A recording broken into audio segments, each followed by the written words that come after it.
Na mtazamaji wa PMTV Tanzania, karibu katika update za PMTV. Tupo hapa kujuzana tena yale ambayo yanatokea nje na ndani ya mipaka ya hapa Tanzania.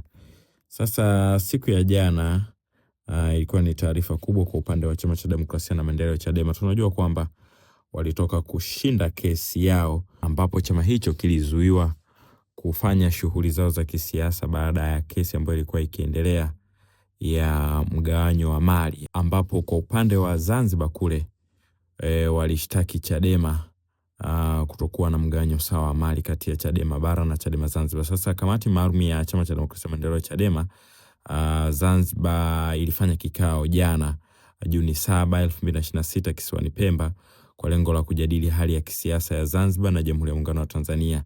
Kikao hicho kiliongozwa na makamu mwenyekiti wa Chadema Zanzibar Saidi Mzee Saidi na kuhudhuriwa na makamu mwenyekiti wa Chadema bara John Heche pamoja na katibu mkuu wa chama hicho John Mnyika.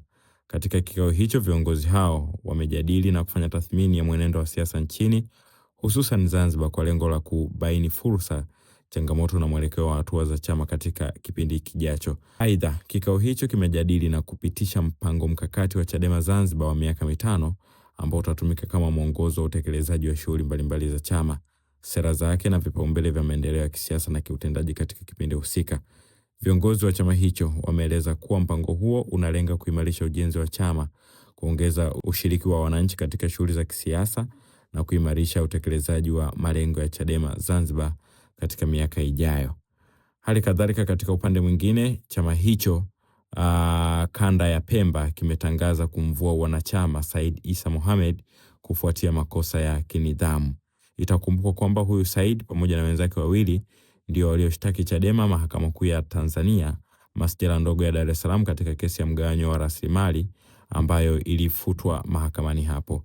Uamuzi huo umefikiwa katika kikao cha dharura cha kamati tendaji ya kanda kilichofanyika Juni 6, 2026 katika ukumbi wa Pride ya zamani huko Chake Chake Pemba chini ya uongozi wa mwenyekiti wa kanda Omar Nasor, kwa kuzingatia katiba, kanuni na taratibu za chama. Kwa mujibu wa taarifa ambayo ilitolewa jana Juni 7, 2026, kikao kilijadili swala la nidhamu dhidi ya mwanachama huyo na kufanya tathmini kabla ya kubaini kuwa amekiuka masharti ya chama, hatua iliyosababisha uamuzi wa kumvua wanachama. Kutokana na uamuzi huo, chama kimesema kuwa kuanzia tarehe hiyo Said Isa Mohamed hatambuliki tena kama mwanachama au mwakilishi wa Chadema katika ngazi yoyote ile. Aidha, Chadema imesisitiza kuwa kauli au matendo yoyote atakayofanya baada ya uamuzi huo yatakuwa ya binafsi na hayatahusishwa na chama hicho. Nini maoni yako? Shiriki nasi hapo kwenye comment. Asante.